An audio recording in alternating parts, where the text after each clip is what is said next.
Wichita, Kansas in December 2000 was a city that felt like home to anyone who'd ever known a quiet street or a friendly porch.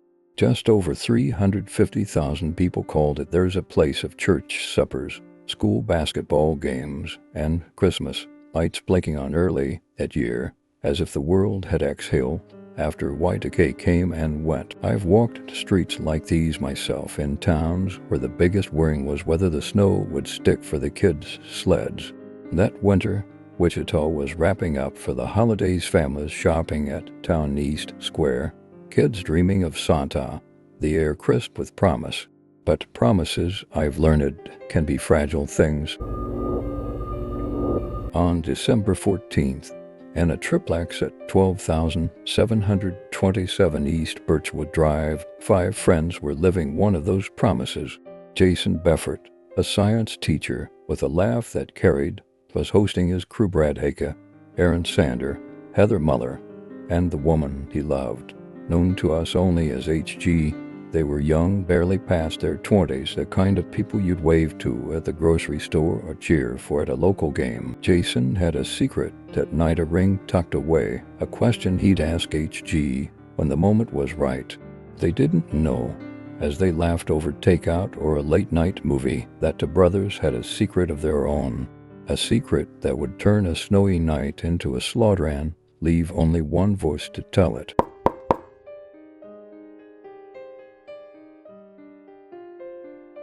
I've covered a lot of cases in my time, killers who smile like neighbors, crimes that broke hearts you'd never expect to shatter.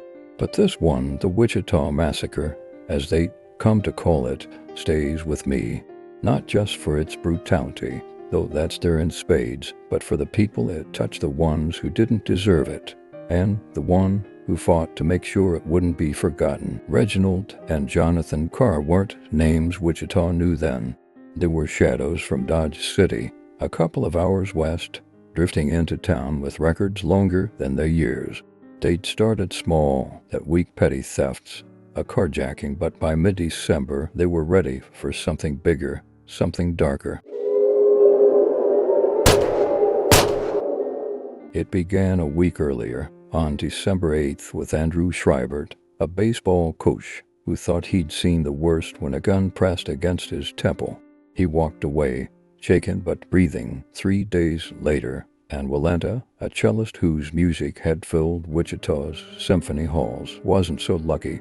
She sat in her driveway, her SUV a cocoon of safety, until a bullet changed everything. She'd linger for weeks, her husband by her side, whispering one last gift to the police, a face she'd never unsee. But the Carrs weren't done. They were warming up, testing the edges of what they could take: money, cars, lives.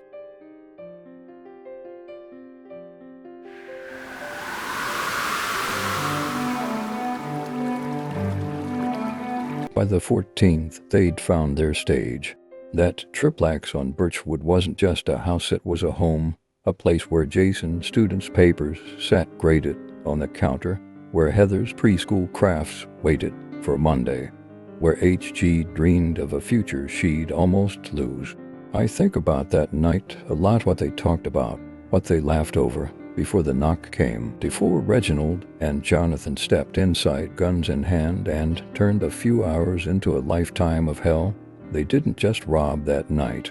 They tortured, they raped, they killed, and then they drove 5 friends into a snowy field to finish it. For shots rang out, for lives ended, but one remarkable woman didn't.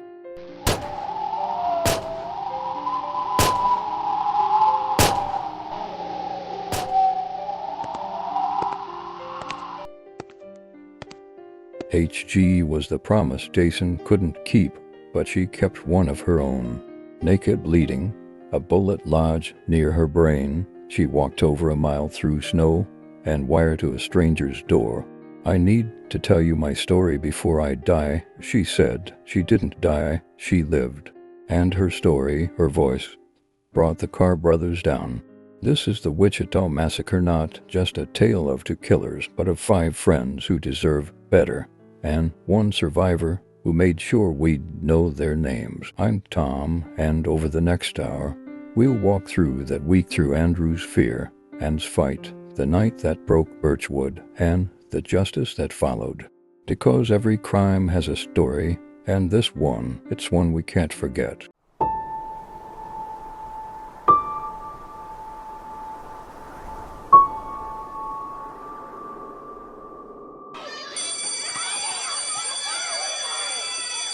There's something about knowing who people were before a crime takes them that changes how you see it. I've always believed that spent years digging into lives that ended too soon, piecing together the moments that made them real. In Wichita, that December of 2000, 7 people crossed paths with Reginald and Jonathan Carr. 7 people who didn't know their names would end up in headlines or that their stories would matter. Who is someone like me? Someone like you, all these years later. Let's start with them, because they're why we're here, not the brothers who'd soon shatter their world, but the ones who lived in it, loved in it, dreamed in it.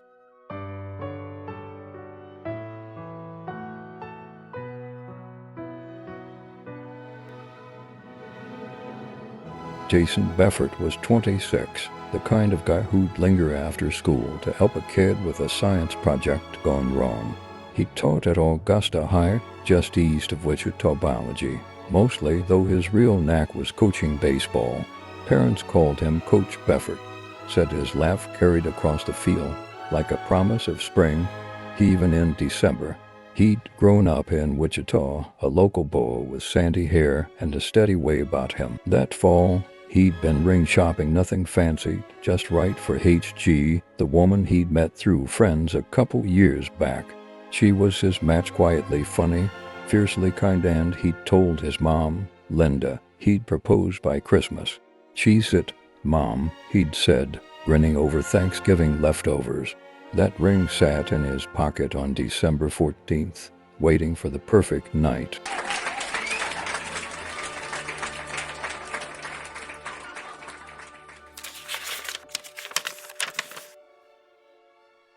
Brad Hako was 27, Jason's roommate at the Birchwood triplex, a finance guy who crunched numbers for Coke Industries by day and cracked jokes by night. He was the tall one, dark-haired, with a dry wit that could light up a pool hall. Brad loved those nights, cue stick in hand, a beer on the table, betting quarters with Jason over who'd miss first. He'd grown up in a tight-knit family, the kind that still gathered for Sunday dinners, and he'd brought that warmth to the triplex. His mom, Cheryl, said he'd call just to check in, short calls, mostly, but they meant everything. That week, he'd been planning a ski trip with friends Colorado, maybe dreaming of powder, while Wichita dusted itself with snow.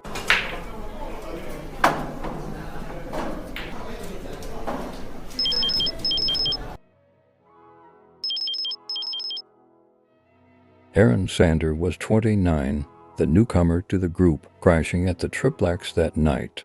He'd been a financial analyst once, good with numbers like Brad, but he'd traded that life for a seminary in Goddard, chasing a call to the priesthood. Aaron was the thoughtful one, dark eyes, a quiet faith that showed in how he listened. He'd talk theology with Heather over coffee, his voice steady even when the questions got hard.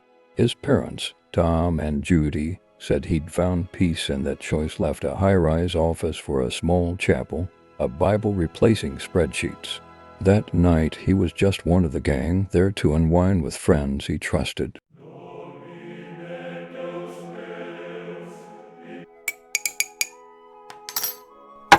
Heather Muller was 25, a preschool teacher at St. Thomas Aquinas, with a smile that could calm a room of 4-year-olds. She'd hum hymns while cutting out snowflakes for her class, little crafts she'd planned to finish that weekend for a Christmas party.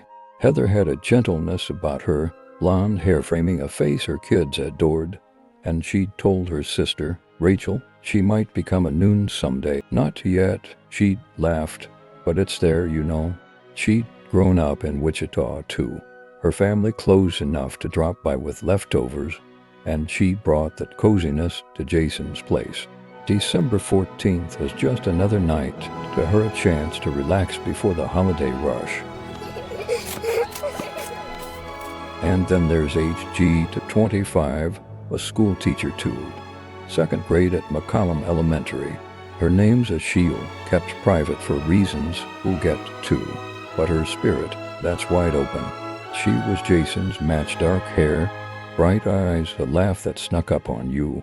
She loved her kids' messy handwriting, saved their notes in a drawer at home. HG had met Jason through Brad, a blind date setup that stuck, and by 2000, they were talking forever.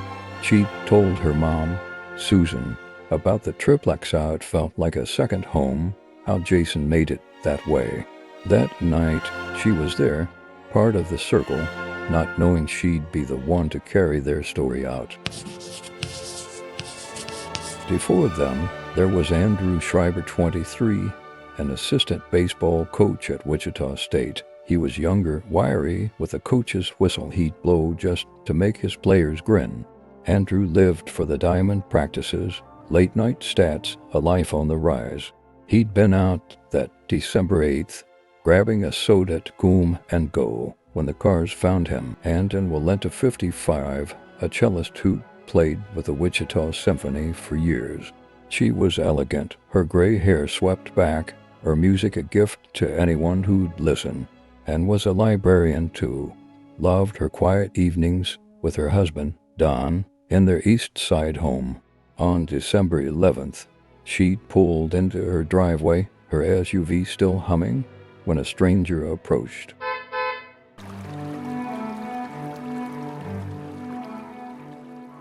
These 7, they weren't perfect, but they were good.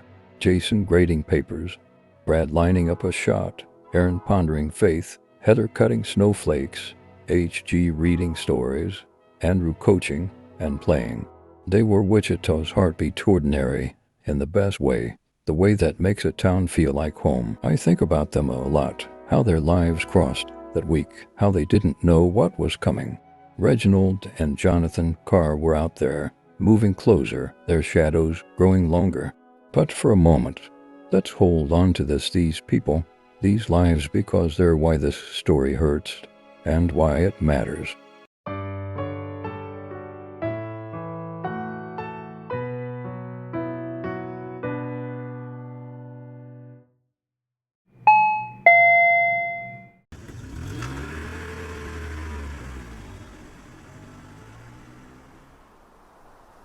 Evil doesn't always announce itself with a bang. Sometimes it creeps in, quiet as a shadow, testing the edges before it strikes full force. I've seen it before, in cases that start small and end in places you can't unsee. For Wichita, that December of 2000, it started on the 8th, a Saturday night that felt ordinary until it wasn't. Andrew Schreiber was 23. A baseball coach with a whistle around his neck and a life stretching out ahead of him. He'd popped into the Coom and Go on East 21st Street, nothing big, just a soda run after a long day. The parking lot was half empty, the kind of quiet you don't think twice about until 2 men stepped out of the dark.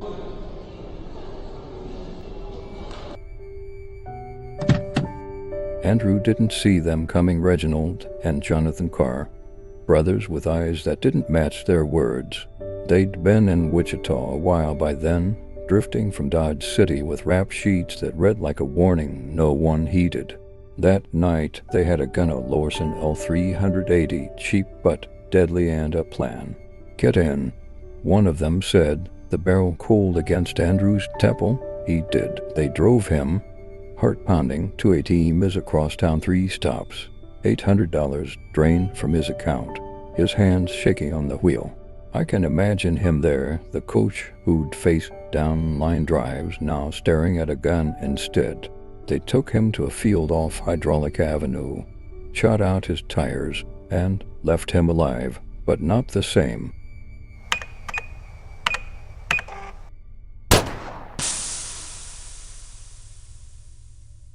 Andrew walked away that night, legs unsteady, breath fogging in the cold. He called the police, told them what he could to black men, one taller, one leaner, voices sharp with menace. But he couldn't sleep after that. His mom, Debbie, said he'd wake up swinging at shadows. the whistle he loved tucked away in a drawer. He'd been lucky, he told himself lucky, they didn't pull the trigger. But luck's a funny thing in a story like this. It ran out 3 days later, on December 11th, when Walenta pulled into her driveway on East 35th Street and was 55, a cellist whose bow danced across strings like she was born to it. She played with the Wichita Symphony, at night maybe a holiday piece, something warm, and she was home, safe, or so she thought.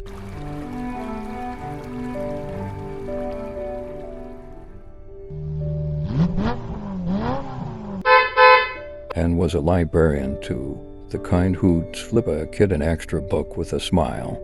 Her husband, Don, said she loved those quiet evening supper on the stove, music still humming in her head. That night, she sat in her SUV, keys in hand, when a figure approached. "Can you help me?" he asked Reginald, though she didn't know it then. She cracked the window, always ready to lend a hand. Then the gun came up. 3 shots, bang, bang, bang, tore through the glass into her chest, her spine. She hit the horn, a desperate wail that woke the neighbors, sent the cars running. Don found her there, slumped, blood pooling, still alive but fading fast. And fought she always did, paralyzed, hooked to machines at Wesley Medical Center. She clung to life for 3 weeks. Don stayed by her bed, holding her hand, whispering about the symphony, the kids they'd raised. The police came too, showed her photos. "That's him," she rasped, pointing at Reginald's face, her last gift to Wichita before she slipped away on January 2nd. I think about it a lot, and strength, how she gave them a piece of the puzzle even as her world didn't. The cops had a lead now, but it wasn't enough. Andrew's story, Ann's dying words, they were threads, thin ones, and the cars were still out there, moving faster, hungrier.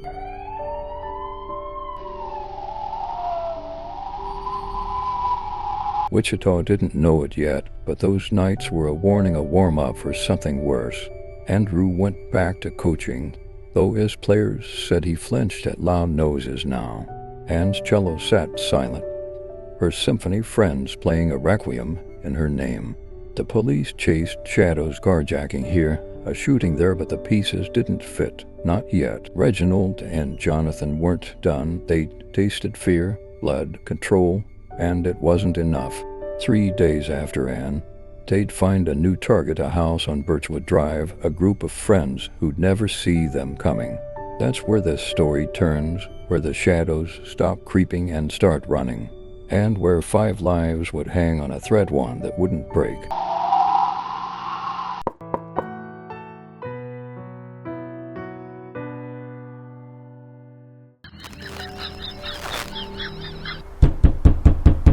There's a moment in every crime I've studied where the ordinary turns into something you can't take back. For Jason Beffer and his friends, that moment came on December 14th, 2000, in a triplex on East Birchwood Drive. I've thought about that night a lot, how it must have started, how it felt before the world shifted. It was late, probably past 11 p.m., the kind of hour where Wichita's streets go quiet, snow dusting the lawns.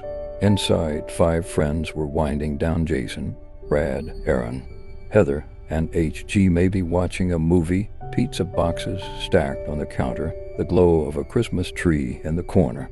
They'd laughed that night, I'm sure of it, Jason teasing Brad about a pool shot, Heather humming a carol. Then came the knock.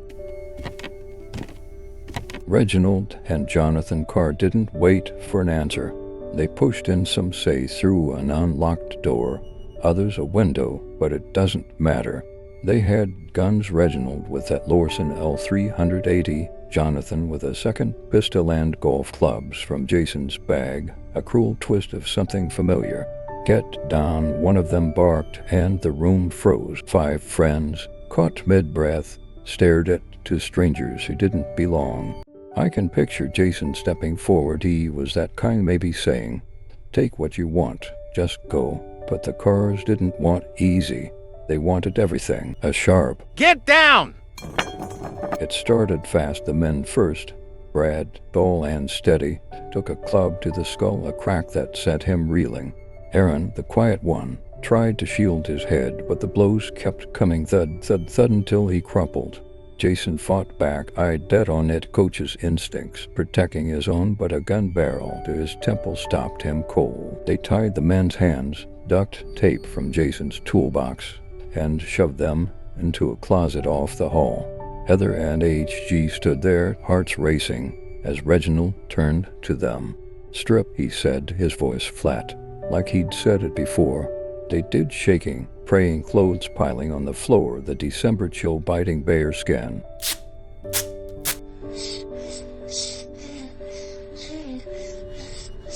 What happened next stretched over 3 hours that must have felt like years.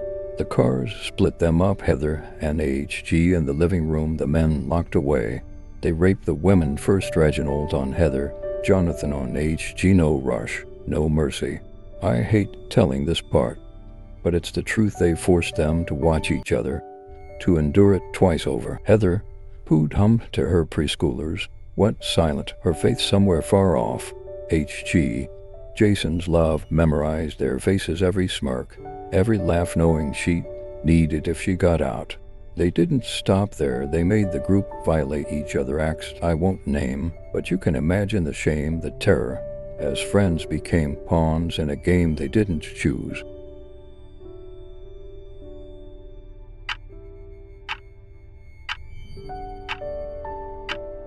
Midnight passed, then 1 a.m., the night dragging on. The Carrs looted Jason's TV, Brad's wallet, Heather's purse, pocketing that ring Jason had kept secret. They found debit cards, Jason's, Brad's, Aaron's, and hatched a new plan. "You're driving," Jonathan told Jason, shoving him toward his Dodge Dakota truck. They piled in, Jason, Brad, Aaron, guns at their backs, and hit a Times across Wichita. 3 stops, nearly $2,000 drained, the men pleading, "That's all we've got." Back at the triplex, the Carrs weren't done. They dragged Heather and H.G. out. Next, more rapes, more cruelty, then loaded up their haul. Before they left, they turned to H.G.'s dog, Nikki, a little schnauzer, her protector, and beat her to death with a golf club, a final kick, because they could.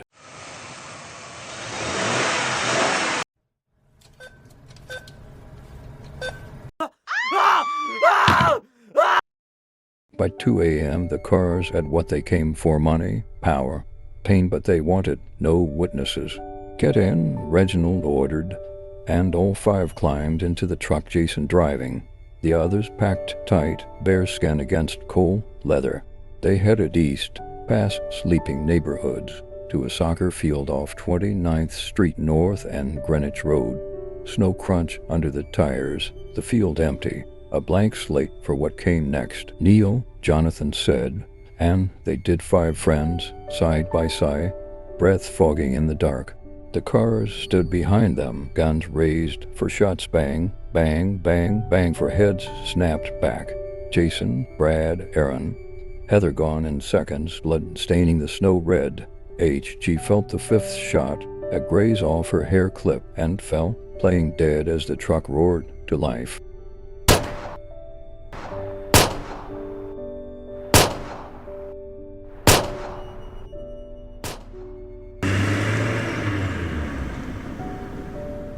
The Carrs ran over them, tires rolling over bodies, a sickening crunch, then sped back to the triplex for one last sweep. They thought they'd won, 5 lives snuffed out, no one left to talk. But they didn't know H.G. She lay there, blood trickling, the cold seeping in, and waited.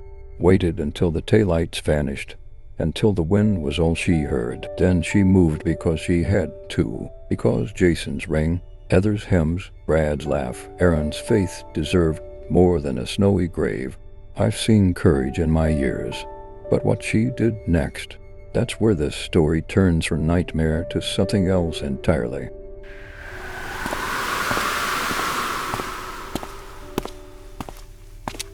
There's a kind of courage that doesn't shout, it just moves, one step at a time, when everything else says stop.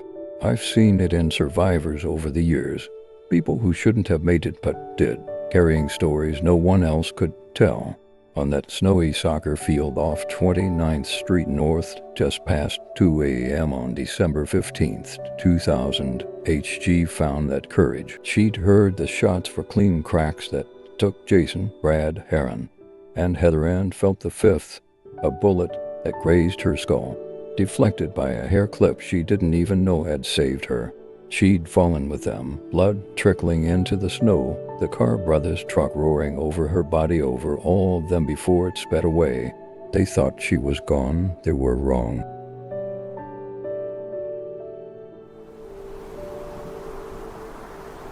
HG lay there, naked in the sub-zero dark, the cold sinking into her bones. She didn't move at first, couldn't, maybe listening as the taillights faded, as the wind swallowed the last growl of the engine. Her friends were still beside her, their warmth gone, their voices silent. Jason, who'd wanted forever with her, Heather, who'd prayed through it all, Brad and Aaron, steady to the end. They were there, but not there. I can't imagine what went through her mind. Grief, fear, shock, but something stronger pushed through. She had to get up, had to tell someone, had to make sure the Carrs didn't win. So she did one arm, then a knee, then a stumble to her feet, blood freezing on her skin, a bullet lodged near her brain, but not deep enough to stop her.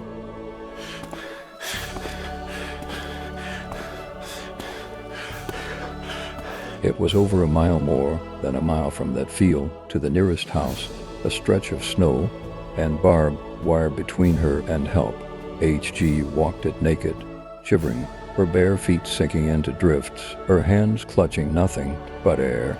She climbed a fence, wire tearing at her legs, and kept going.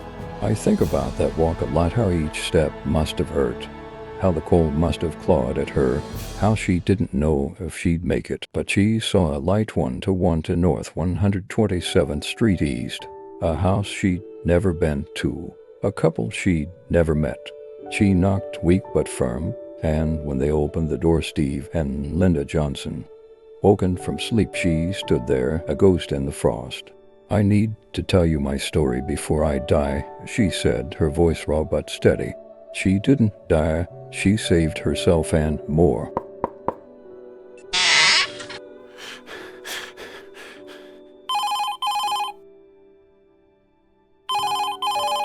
Steve and Linda wrapped her in a blanket, called 911 to 3:24 a.m., the line crackling with her words. 2 men, she told the operator, black, 1 taller, 1 leaner, guns, a truck. They shot us all. She gave them everything: Reginald's smirk, Jonathan's laugh, the Dodge Dakota's rumble, the field's lonely stretch.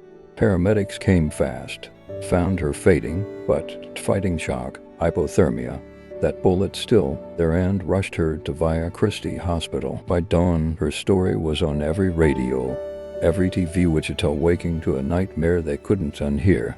She'd given the police a map, and they were already moving. Neighbors near 21st and Woodlawn called into men, matching her words, hauling a stolen TV into an apartment. That was the thread they needed.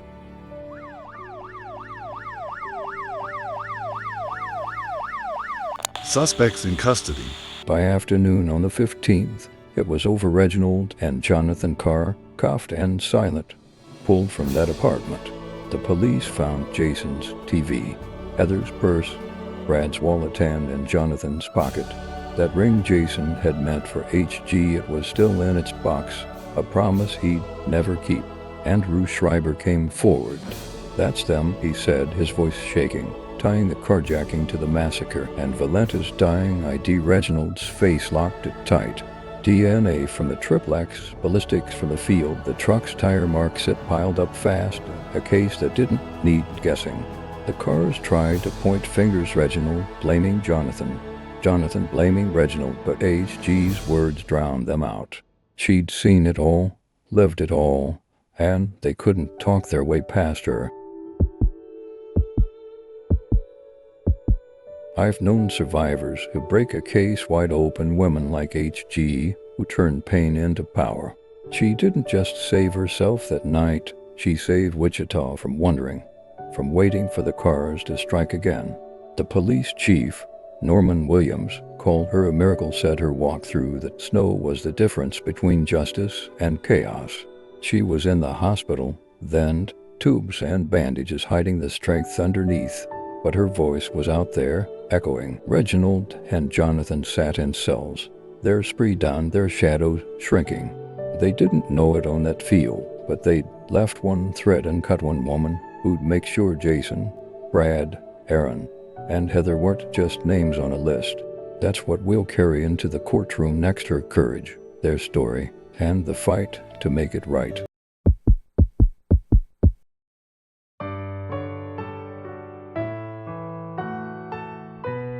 I've always found it hard to spend too long on the killers in these stories, not because they don't matter, but because they shouldn't overshadow the ones they hurt. Reginald and Jonathan Carr are no exception. By December 15, 2000, they were in cuffs, their faces on every TV in Wichita, their spree over thanks to HG's voice. But who were they? Where did they come from? I've dug into enough cases to know the answers aren't simple. There's no neat why that ties it all up. Still, there's a trail, a thread of a life that led them to that snowy field, and we need to walk it, if only to understand what Wichita faced.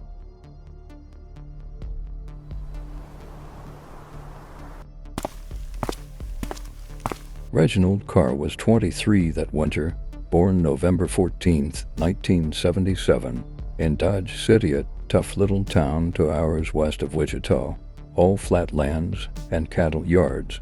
He was the older brother, broader, with a scowl that stuck even in old photos.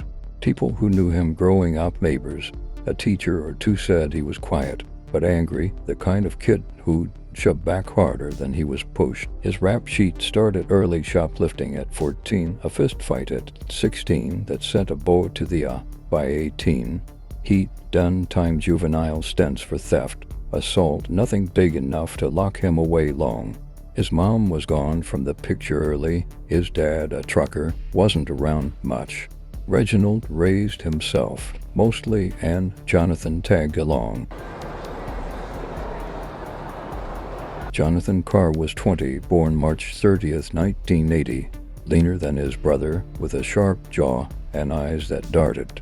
He followed Reginald like a shadow, same streets, same trouble. Dodge City wasn't kind to them. Folks said the Carr boys were known at the police station before they could drive. Jonathan's record mirrored his brother's: petty theft at 15, a break-in at 17 that got him probation. He'd dropped out of school, worked odd jobs, gas stations, warehouses, but nothing stuck. Friends, if you could call them that, said he'd laugh at the wrong things, a nervous edge to it.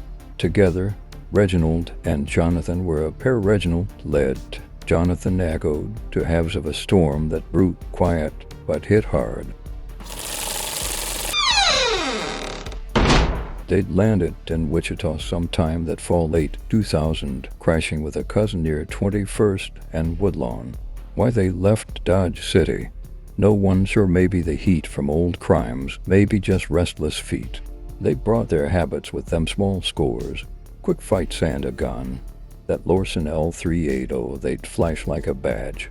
I've talked to criminologists about cases like this, asked what turns petty crooks into killers. One told me robbery was their excuse, cruelty their goal.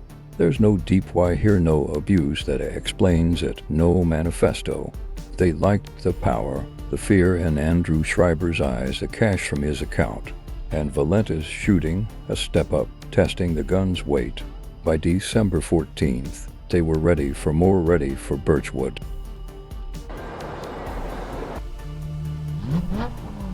What strikes me most about the Carrs isn't their past, it's how ordinary it was until it wasn't. They weren't masterminds, not even close, just to brothers who'd learned it early that taking felt better than asking. Wichita didn't see them coming, no one did. They blended into the city's edges, a couple of guys in hoodies, until Andrew and that triplex changed everything. I think about what might have stopped them: a tighter leash in Dodge City, a cop who'd cared enough to dig deeper, but that's hindsight. By the time they hit Birchwood, they were stopping past caring, driven by a hunger that left 5 dead and 1 fighting to tell it.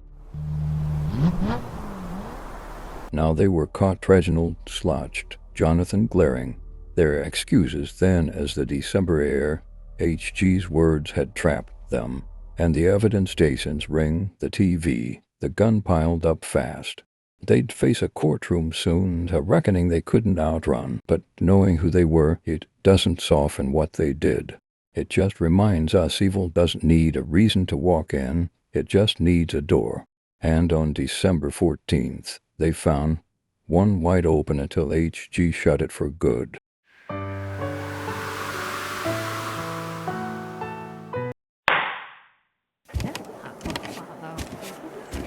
Justice isn't always a straight line. Sometimes it twists, stumbles, takes years to find its footing. But when it lands, when it's right, you feel it in your bones. I've sat through trials that broke me, seen families weep, killers stare blank-hand. The Wichita Massacre case was one I'll never shake.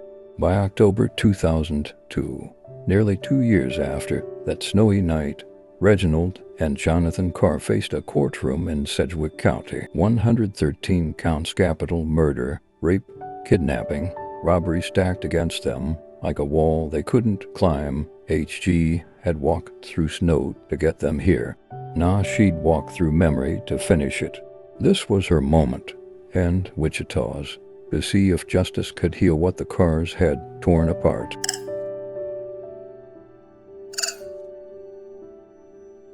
The trial started on October 7th, a joy to fair Reginald and Jonathan side by side, their lawyers scrambling to split the blame. The prosecution, led by District Attorney Nola Falston, didn't flinch. They had everything: DNA from the triplex, ballistics from the field, Jason's ring still in Jonathan's pocket when they nabbed him. Andrew Schreiber took the stand first, 23, his coach's whistle, long retired voice shaking as he pointed them out. "That's them," he said, "the ones who held the gun to my head." And Walenta's husband, Don, followed, gray-haired, soft-spoken, holding up a photo of her with her cello.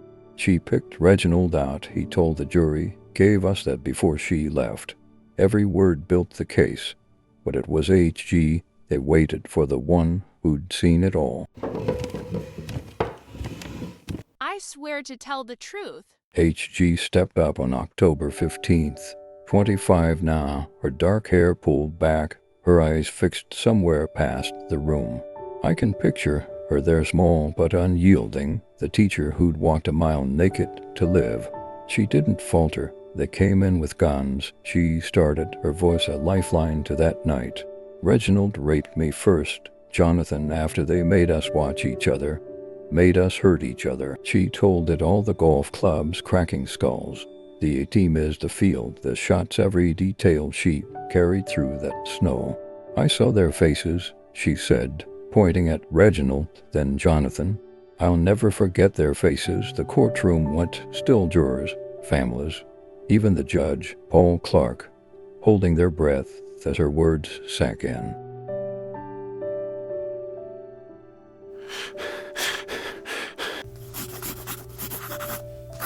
The defense tried. Reginald's team said Jonathan pulled the trigger. Jonathan's said Reginald ran the show. But HG's testimony was a rope around their necks, and the evidence tightened at blood on their clothes, tire marks matching Jason's truck, Nikki's fur on a golf club. On November 4th, after weeks of testimony, the juries separate for each brother came back. Reginald, guilty on 50 counts for capital murders. Jason, Brad, Aaron, Heather plus Ann's killing. Jonathan, 43 counts, the same for capitals. The room erupted. Brad's mom, Cheryl, hugged HG, tears streaming. Heather's sister, Rachel, clutched a cross. "It's over," someone whispered. But it wasn't, not yet. Sentencing loomed, and the Carrs still had their say. November 15th brought the end, or what should have been. Judge Clark faced them. Reginald slouched, Jonathan glaring, and let the families speak. Jason's mom, Linda, stood, voice breaking. "You took my boy, his ring, his future," she said. "I'll never hear him laugh again," Don Walenta added. "Ann's music stopped because of you," the Carrs said. Little Reginald mumbled about voices. Jonathan claimed he wasn't there, but it didn't matter. Clark didn't blink. Death he rule, for each capital count, stacking life terms on top decades they'd never outlive. "You turned a beautiful city into a cauldron of hate and fear," he told them. Wichita sighed relief, not joy knowing they'd never walk free, but justice, like I said, twists.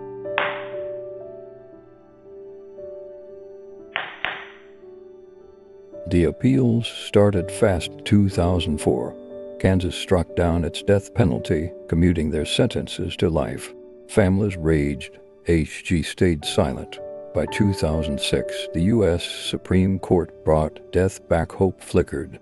Then 2014, the Kansas Supreme Court upheld the convictions, but tossed the sentences, saying a joint penalty phase cheated them. "Not fair," Jason's dad, Larry, told me once. Not after what they did. In 2016, the U.S. Supreme Court flipped it again. Death stood the case solid. On 2022, convictions locked tight. 2023, appeals ran dry. 2024, Judge Jeff Gehring shut down a resentencing bid. "Overwhelming evidence," he said. Today, March 2025, Reginald's 47, Jonathan's 44, still on El Dorado's death row. Kansas hasn't executed since 1965, but the sentences hold for now. "I've watched justice bend, but not break here." HG's voice carried it through that courtroom, through decades of fights, and gave Wichita closure, if not peace. The Carrs sit, waiting, their shadows locked away. But it's the families, Linda, Cheryl, Don, and HG, who carry the weight. They're the ones who made sure Jason, Brad, Aaron, Heather, and weren't forgotten. That's what we'll hold on to next. What's left when the gavel falls.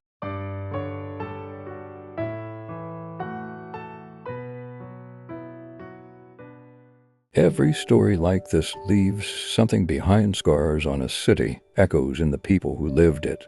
I've seen it time and again, how a crime ripples out, how it changes things you wouldn't expect. For Wichita, after the Carr brothers' spree in December 2000, the healing wasn't quick or easy. The gavel fell in 2000 to Reginald and Jonathan, locked away, death sentences hanging over them, but justice doesn't erase what's lost. Jason Beffert, Brad Hake, Aaron Sander, Heather Muller, and Walenta, they were gone, their voices stilled. Andrew Schreiber carried ghosts in his sleep, and HG, the one who walked through snow to tell that she carried the weight of living when the others couldn't. This is what's left, and it's what matters. Wichita changed after that week. Doors locked tighter, porch lights stayed on. Gun sales spiked. Folks who'd never owned one bought them, kept them close. Security systems pop up on quiet streets, a hum of alarms where trust used to be. I talked to a shop owner once. Years later, he said business boomed that spring of 2001. But it didn't feel like winning. Families mourned. Linda Beffert framed Jason's baseball photos. Cheryl Hake kept Brad's pool cue in the den. Rachel Muller wore Heather's cross. Don Walenta donated Ann's cello to the symphony it plays still, a note of her in every concert. They held memorials, candles at the field, prayers at St. Thomas Aquinas, trying to stitch a city back together. HG faded from the spotlight. She had, too, after what she'd endured. Her name's still a whisper, protected, but her strength isn't. She recovered physically, at least that bullet removed, her body mending. What she carried inside, no one knows but her. Friends said she went back to teaching eventually second graders.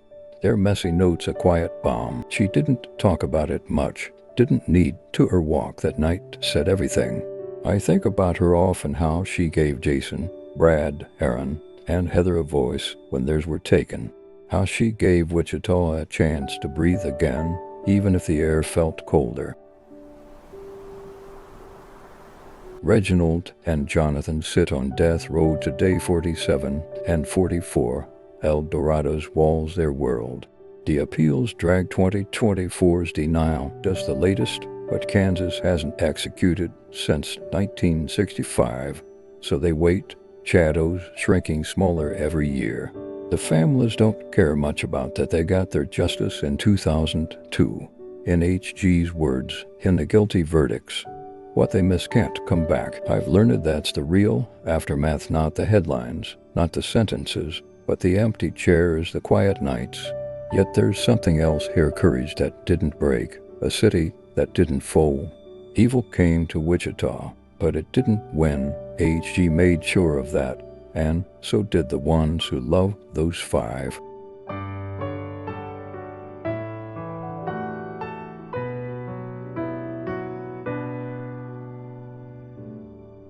I'm Tom, and this has been the Wichita Massacre, a story of loss, yes, but of strength too. Jason, Brad, Aaron, Heather, and they're not forgotten. HG's not alone. Thanks for listening, for carrying their names with me. If this moved you, share it, let their story live on. Until next time, hold your people close. Good night.